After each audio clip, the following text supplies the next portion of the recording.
So this is day 95 of being house. It is Tuesday, November the 18th, 2025.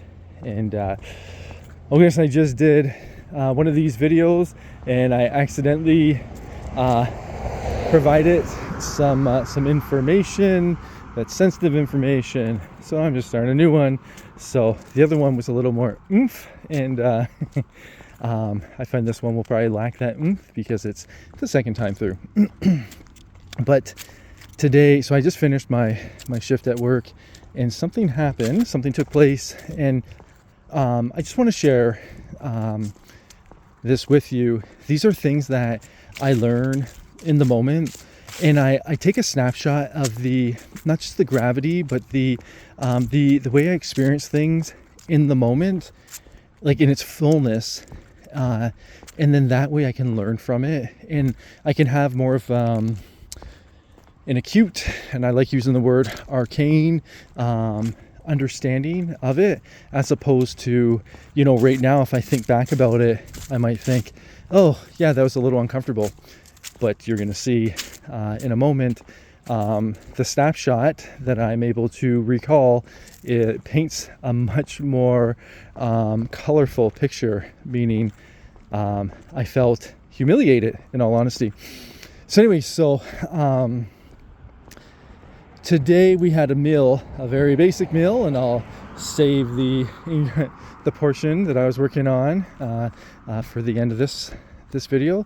And we kind of broke it down into a few steps. And so anyway, so I'm always there early, and it's quite wonderful.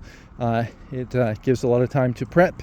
And so anyway, so there's another woman that I was working with directly, and then another woman that was there, but she was doing something, like working on something else. So she's with us, but she's doing something else today. And then my supervisor was there, and so I was in the back, and I felt apprehensive, and to begin with, and like I was just doing something basic, something that's extremely basic, and I felt apprehensive. And in that apprehension, I started second guessing myself. So that just gives a little insight into my thought process. And I was thinking, oh goodness, I know what this is about. And the easiest way for me to describe this, and the most common, in a way that's more common and commonly experienced, is in my former job. I remember when my supervisor was around, I had a really good supervisor who just kind of, he put a lot of trust in us, and he allowed us to, he just let us know what his expectations were, but he allowed us to go into, to do the things that he'd asked. So it instilled a lot of trust and also respect with us. I had another supervisor who micromanaged, and he had to know everything. He's very controlling. And I remember he would always look over your shoulder. And so the apprehension that I would feel around him is when I go to log in my computer, I would see incorrect password. I'd do it again, incorrect password. And in my mind, I think, oh my goodness, am I sweating? And I start to realize the physiological effect that your superiors can have over you, especially if they're controlling, or they're micromanaging or breathing kind of down your neck when you're doing something very menial, and how that can cause you to have that performance anxiety, and a very simple task can seem outlandishly difficult. So anyway, so I was in the back, and I had the pan. I was getting everything going, and then I heard my supervisor, and she said, okay, you're doing this? I said, yeah. Who's doing that? And then there was this long pause, and the only way I can describe it is, goodness, you can see things by hearing them, and I'll explain. There was a long pause, and then it was my colleague said, and she mentioned my name, and then my supervisor said, and mentioned my name emphatically, and said rather loudly, and she's like, oh, one moment. So here I am, standing there with the skillet, and I had my eggs in the frying pan. And then all of a sudden my supervisor walks in. She's like, "Hey," and she says my name, kind of like a "Hey, big fella." And she's like, "Oh," she's like, I don't mean this like with any disrespect, but she's like, I just want to help you out and make sure you're off to a good start here. She's like, "Here, do you mind if I do this?" And then she took over. And then I just sat there. And and then she started doing, she started doing more and more. And I literally just stood there and I said to her, I said, "Is there something else you'd have me do?" And she's like, "Oh, well, no, well, here, well, maybe, can you clean this or can you clean that?" And she's like, I honestly don't mean any disrespect. Like, of course you can do this. And I'll tell you what it was in a quick moment here. And she's like, "But I just want to make sure, like, that everything's okay. And while I'm here, I just want to help out as best as possible." And if you were there, I would have looked up at you and I would have smirked and I would have like whispered to you, "This is what it feels like to be condescended to." And then I had added salt and pepper. So what it was scrambled eggs. It literally was scrambled eggs. And I had added salt and pepper. And she's like, "Oh, did you add salt and pepper?" I said, "Yeah." And she's like, "Look at you. Good for you. That's wonderful." And I was like, "Are you patronizing me?" And she's like, No, but patronize, no. And I said it teasing around. But she's like, no. She's like, no, like most guys, they wouldn't know. they wouldn't know, like, to add that just adds a little more flavor to it. And I think that's a great idea. Once again, if you were standing there, I would have looked up at you and I would have smirked and I would have said, "This is what this is what it looks like when you're or to be patronized." I was there for about 15 minutes while she made eggs, scrambled eggs, and it was extremely and exceedingly awkward. And so anyway, so right now, thinking back on it, it's like, oh, that wasn't that bad. No, it was terrible. And I felt very, like, it was a weird sense of humiliation where, like, even right now, like, I left and my supervisor will always say, everybody needs to leave at the same time. She says that all the time. Everyone needs to leave at the same time. Nobody leaves before anybody else. And it's like she reprimands me in front of people because I'll always stay with everyone and then and I'll wait, even though it seems like they're purposely lollygagging because they want to talk. And then today she was there. She's like, "If we're all just like lingering around, you don't have to stay with us." So anyway, so there's a lot of double talk or double speak. It's quite bad. And so tonight she's like, "Oh, you don't have to stay around. Like, if we're just lollygagging here, like, you can leave." And I said, "Oh, yeah, I'll take off right now." And now I'm thinking, without a shadow of a doubt, I believe they're all probably, the highest probability they're all probably talking about me. And it's probably not in the most flattering way.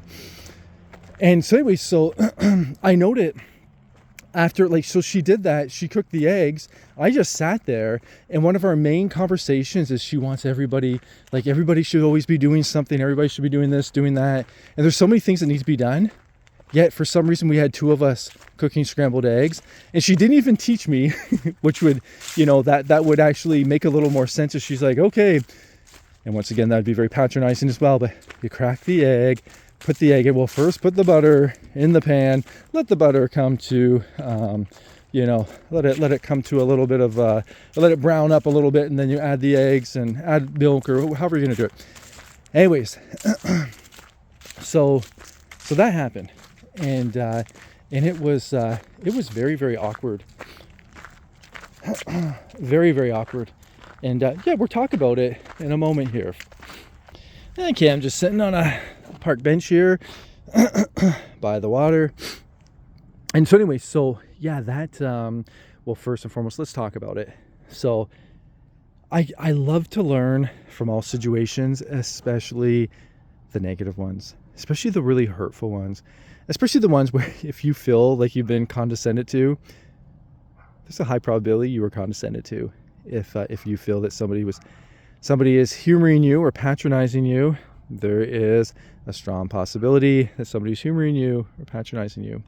And in that moment, I remember standing there, and the first thought I had was, I'm like, I would volunteer here, because the volunteers get treated much better, and they're given very specific tasks, and they stick to those tasks, and it's much better. But there is, like, this is very, what's the word for it? It's poisonous in the way of it can inspire you to feel like you're incompetent. Surely I know how to make scrambled eggs, and if I don't, then you could just lead and direct me or point me towards to a video or something. But to stand in front of me and then do the eggs while I stand there is humiliating. But the worst part about it is, after she left, my own colleagues, they didn't even look me in the eye after that. Like, well, they did, like, later on, but it's like everybody felt embarrassed. And in that, I was thinking, oh, there's probably like a dialogue that's occurring behind my back, because I hear them dialogue behind other people's backs, and unfortunately that reveals their character, and that also reveals like their the way they handle things. And so it's awkward, and it debases you, and it can cause you to shrink. It actually, deflation is probably the best word. It can deflate you. And so anyway, so I thought about it, and I was just thinking, okay, God, if you want me here, like, I'll be here, but I'll always learn from everything. But like, there's been a lot of these things that have been occurring. And I was also thinking, like, as much as I actually really like my supervisor, I find her to be like a very, I like her, but I also find her to be highly unprofessional, and she's very controlling. She micromanages, and it's that's not conducive to growth. It actually, it creates an environment where it's kind of like a smothering parent. That environment will shrivel the child, and it can cause all these different thoughts in the child's mind, thoughts where the child will feel like they're insignificant, and then their lack confidence, and that lack of confidence will prohibit them from stepping out and from doing this and doing that. And it actually, if you really follow it from a long-term perspective or a long-term effect, it can be rather debilitating and really thwart you from reaching your potential. And then I was also thinking too, a lot of good things to learn from this. So the biggest thing that I'm going to learn from this, and this is a repeat lesson over and over again, is first and foremost, like, what is a good boss? A good boss is actually somebody that, like, they're there to help you succeed. They provide you with the tools and the resources that you need to overcome or navigate around, like, any of the obstacles that are before you. A good boss doesn't step in and do your job for you, and a good boss doesn't talk about you negatively in front of your colleagues. That's one of the worst things you could do. That's poisonous. That literally is like, that would be like, having like a well that everybody, like a community well that everybody's going to, and then watching the boss pour poison in that well. Everybody's drinking from it. It's terrible, and it inspires others to pour poison into that well as well. And and I was thinking, well, how could I, like, what could I do in this situation? So as I was staying there, I was thinking, well, there's really not much I can say because it's blatantly obvious. Plus, I could hear them. They got really hush before they mentioned my name, and she's like, oh, like, she didn't say, oh no, but she's like, oh. And then also it was like, you could hear her feet coming to me really quick. Like, she was going to, it was an intervention. She was going to intervene in that very moment. And so it's really humiliating, but it's not surprising, because I see them and hear them do this to others. And I hate being privy to gossip and or slander. and it creates dysfunction, disorder, but it also creates a fear-based environment. And I was thinking, well, no wonder everybody else there seems afraid to bring up, like these things to my supervisor. Like the one woman was complaining to me about, something our supervisor asked her to do. And she's like, she phoned me and she talked to me for 2 hours telling me how to do this. And I was thinking, I already know how to do this. And then but she insisted I do it her way. And she's like, and then I just tried it her way, and it doesn't, like, it's not the most she didn't say efficient, but this is what I gathered from it, not the most efficient way. And I was thinking, but I wonder why you didn't just tell her, like, I'm sorry, or just like in one of our meetings we could talk about it. I don't know. But no wonder she'd be fearful, because if she hears our supervisor talking negatively about other people and kind of like, implying that they're incompetent, well, then people are going to be fearful to do anything that could virtually shake the beehive and then get stung themselves.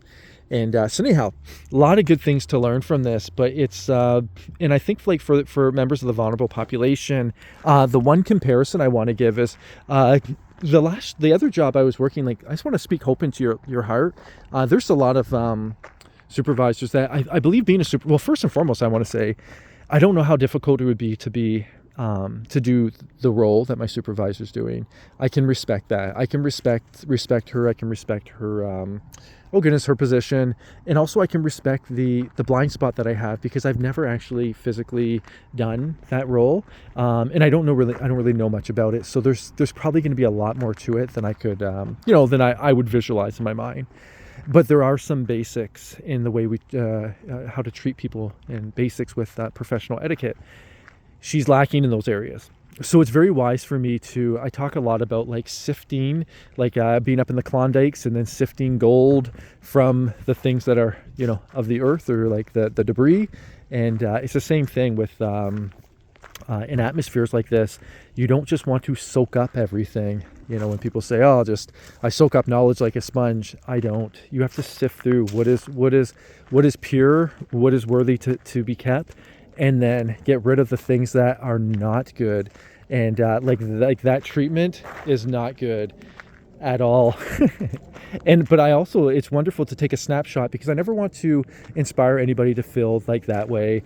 And praise God, I just pray to God, and I just ask him to fill me with his spirit and to refresh my mind. I don't allow it to linger with me, and I don't ingest it, meaning I don't take an offense to it. It's because it's not inside of me, because I'm able to see it. And sometimes it's difficult. Like, there's things that I'm not good at, where people might not be the nicest to me about it, but I also realize, but they're right. And I won't just throw the baby out the bathwater. If they're right, there's an area where I need to grow. And also, if there's somebody who's more suited for the job, I will humble myself and gladly say, okay, I'm not, like, at this point, I can't hit the ground rolling, but this person can. But to make scrambled eggs, especially plain scrambled eggs without salt or pepper, I know she didn't use salt or pepper. I don't think I'm inept at doing that. But clearly they've seen something that has, like, or maybe people have said things. It's a rather toxic atmosphere. And I find in toxic atmospheres, you never really know what people are saying about you behind your back, and there can be a lot of politics going on. And so all these things are possibilities. I just stay out of those things. But anyway, so moving forward, what I want to encourage everyone who's part of the vulnerable population is, and I can say this through experience, so I can say it experientially, in my former role, I had a boss that for a short period of time, he was actually quite wonderful, and he trusted me a lot. I earned that trust, praise God, but he trusted me a lot, and he gave me a lot of breathing room. And then my goal was just to do the best I could in that role, but also to serve my colleagues, but anyways, he just got more effective, efficient, and better at that job. And then all of a sudden, people would come to me and they'd talk to me like an expert. and it's wonderful. And then you feel so encouraged, and you're so delighted to keep up with, you want to be with the bleeding edge of information. You want to always correct like any misinformation that you find. You want to get right to the source of where that information or misinformation came from, and then have the correct information revealed, and then implement it right away. It's about becoming the best version of yourself as possible, and you feel very esteemed. And much like I use the word deflation, it's actually quite the opposite. When you're in a role where people treat you like an expert, you feel inflated, but not in a prideful way, but in a way where you feel like you're being productive, and you have something of value to offer others, and others see that value that you have. So your conversations they're quite nice, and they're professional, and you look forward to going to your job, and no matter how stressful or no matter how much work they put on top of you, it's kind of a pleasure to work through it. You feel privileged that they're entrusting you to sift through or peruse through these things. And if I can speak that into your heart, I find it's difficult for me, even me right now. And when I say even me, I don't mean that in a pompous or an arrogant way, but I mean it from this perspective. I know what it's like on the other side. And before I got to the other side, I didn't know what it was like. And when you don't know what it's like on the other side, your future can seem very bleak, because you can be stuck in a lie that the reality that you're currently faced with, and the things you're currently going through are actually as good as it gets, or it's going to be a continuance of this, kind of like that movie Groundhog Day, over and over again. Every new page you turn, it's the same script. Quite the opposite. I find this is it's not fun. My goodness, it can be humiliating. But then I was thinking, but there's also too, from the same perspective, I can learn a lot from this. I can learn how to humble myself and take correction, even if that correction I might see a lot of flaws in it. And then I can also learn from these experiences, and learn with, like the deeper depths as to not just to not do it, but the why of why you shouldn't do this to others. And then now I have the onus of responsibility to apply this in the future. And so everything can be character forming in as much as I put God first and I put his commandments first. And so very happy to share that. And now, like, I've left, this is a testimony or testament to God's goodness. In the past, these things would have really aggravated me, and I could have left with a sour attitude, and I could have thought like, oh goodness, this person did this and they shouldn't have done that, and I know better than this, I know better than that. But I just see it for the way it is. I see that my supervisor is struggling in certain areas where she struggles to let go of the reins and to trust others. And I see how it causes a lot of issues. I see how my colleagues seem very tense to speak up and to share the truth. My supervisor needs that information because clearly she's blinded to the reality of the things that she's doing. There's a lot of areas where everybody needs to grow. There's a lot of toxicity that I've already that's been revealed and that I've seen in the place where I'm working. And it can create a very chaotic and a very draining atmosphere. I'm seeing these things. These are not things that I like. I believe people should talk about these things all the time, but we need to seek solutions. It's wise to seek solutions and not just complain. However, so today, one of the wonderful things I want to give God all the glory for is after that, I just learned to get over myself and just to keep moving forward. And oh goodness, yes, I might be looked upon as the guy that can't cook even scrambled eggs. I can cook scrambled eggs, I promise. Give me a chance. Anyways, and it was going in a casserole. That's the funny thing too, is, it's literally going in a casserole, going in the oven with potatoes and bacon and sausage and cheese. Anyhow, It's rather embarrassing, but I learned to get over myself real quick and then put the needs of everybody else ahead of mine. Put the needs of the people that we serve ahead of my own needs. Put the needs of my colleagues ahead of mine, and I just work this unto the Lord. So now when I leave, I feel good before the Lord that I gave him the best I have to offer.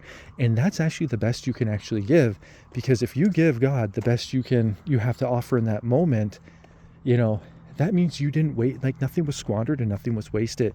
You've acquired, like if I didn't know something before, now I learned it and now I know it better. And then the things I did know, I'm building upon them and I'm sharpening my skill set. So there's a lot of really, really good things to learn. And, and now too, I've left and I'm just sharing these in this video. I'll take the learning lessons with me, but it doesn't jade my perception. I won't leave even thinking about this. And also too, as soon as that was over, I don't think bad or negatively about my boss or my supervisor. I don't feel bad or negatively about myself. So I'm able to virtually go through something and then be cleansed of it while I leave, so I can continue moving forward.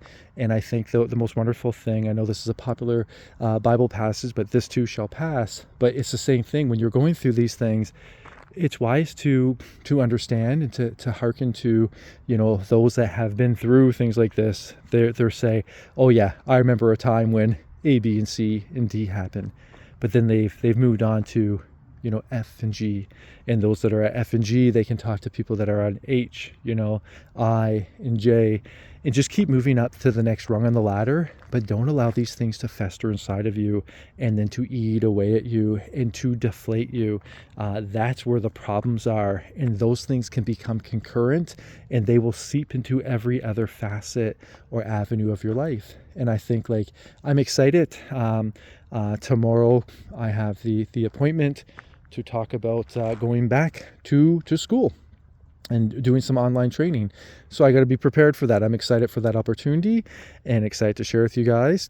And also too, I'm at one of the final steps of getting the planes and people watching manuscript completed and upload it and made available live on the Amazon KDP and maybe the Books by platform. So I'm excited for that. A lot of really good, exciting things. And it's just, this is part of it. And I would love to say that, going from being unhoused to being housed is going to be an easy path. Most certainly not. It's rather difficult. And there's a lot of very unsavory things that are out there, but they're out there. And I find it's a matter of going through those things and not coming out changed for the worst. But for me, I always desire to come out more like Jesus. God bless you.